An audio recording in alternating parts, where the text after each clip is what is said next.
పార్వతీపురం మన్యం జిల్లా కొమరాడ మండలంలో ఆంధ్రప్రదేశ్ వ్యవసాయ కార్మిక సంఘం ఆధ్వర్యంలో ఉపాధి హామీ కూలీలు సచివాలయాల వద్ద ధర్నా నిర్వహించారు. ఫేస్ హబ్ విధానాన్ని రద్దు చేయాలని, ఒక పూట మాత్రమే పని కల్పించాలని, పనిచేసే చోట మౌలిక సదుపాయాలు కల్పించాలని వారు డిమాండ్ చేశారు.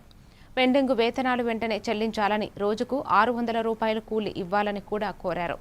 అనంతరం సచివాలయం అధికారులకు వినతి పత్రం అందజేశారు. కార్యక్రమాలు జరుగుతున్నాయి.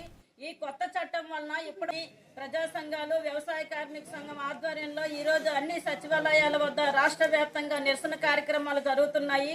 ఈ కొత్త చట్టం వలన ఇప్పటి వరకు వస్తున్నటువంటి ఉపాధి హామీ పనులు ఇంకా రావు, తగ్గిపోతే కేంద్ర ప్రభుత్వం, రాష్ట్ర ప్రభుత్వం డబ్బులు 100 రూపాయలు, 40 రూపాయలు, 40% కేటాయిస్తేనే, ఆ పని చూపిస్తేనే మేము డబ్బులు వేస్తాము, లేకపోతే ఇవ్వమని కరాఖండిగా చెప్తుంది.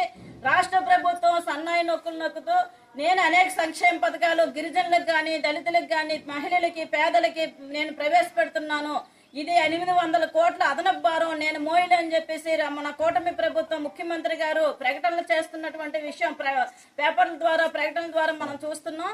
అందుకని గ్రామీణ ఉపాధి హామీ చట్టం ఏదైతే ఉందో దీని బాధ్యత ప్రభుత్వమే, కేంద్ర ప్రభుత్వమే బాధ్యత వహించాలి. ఫేస్ యాప్ అని తీసుకొచ్చారు. ఈ రోజు ఫేస్ యాప్ పేరిట గిరిజన ప్రాంతంలో మన్యంలో ఉన్నటువంటి వాళ్ళు సిగ్నల్స్ అందక అనేక పుట్టలు గొడ్డలు ఎక్కాల్సినటువంటి పరిస్థితి వస్తుంది. 2 పూట్ల పని చేయాలని చెప్తున్నారు. ఈ వడదెబ్బకి అనేక ప్రాంతాల్లో ఉపాధి కూలీలు సమస్యలపై పరిస్థితి మనం చూస్తున్నాము. అందుకని 200 రోజులు పని ఇవ్వాలి, 600 రూపాయలు కూలి ఇవ్వాలి. గ్రామీణ ఉపాధి హామీ పాత చట్టాన్ని మనం కొనసాగించాలి. 2005లో వామపక్షాలు ఏదైతే పోరాడి పార్లమెంట్ లో తీసుకొచ్చినటువంటి చట్టాన్ని తూట్లు పొడిచి ఈ రోజు ఎత్తివేస్తామంటే చూస్తూ వ్యవసాయ కార్మిక సంఘం, ప్రజా సంఘాలు ఊరుకోవు. పెట్టుబడిదారులకి, కార్పొరేట్లకి పక్కనే ఉన్నటువంటి విశాఖపట్నంలో డిజిటల్ డేటా సెంటర్ అని 22,000 కోట్ల సబ్సిడీ ఇచ్చారు. ప్రజలకు ఇచ్చినటువంటి రూపాయి కానీ సబ్సిడీలు చూపించి ఈ రోజు ఏదైతే గ్రామీణ ఉపాధి హామీ చట్టం ఉందో దీన్ని ఎత్తేయడానికి ప్లాన్ చేస్తూ చూస్తూ ఊరుకోము. వలసల నివారణకి ఈ చట్టం ఉపయోగపడింది. కరోనా లాంటి కష్టకాలంలో ఈ చట్టం ఉపయోగపడింది.